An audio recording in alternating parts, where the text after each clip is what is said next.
नमस्ते दोस्तों, मैं अनिल शिंदे और चीज में आप सबका स्वागत करता हूँ। आज की हमारी गाड़ी है होंडा मोबिलियो 2014 की।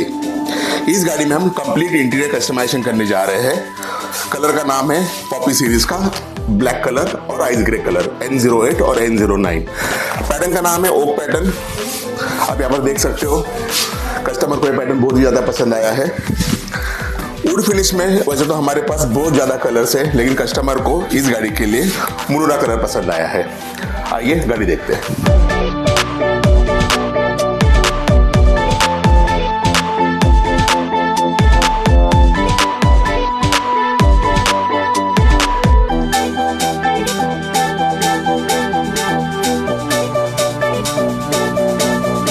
आप यहाँ पर होंडा मोबिलियो देख सकते हो।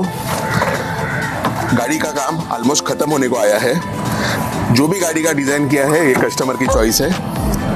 आप आगे का वीडियो जरूर देखें, चैनल को सब्सक्राइब करें, वीडियो को लाइक और शेयर करना ना भूलें। Thank you very much.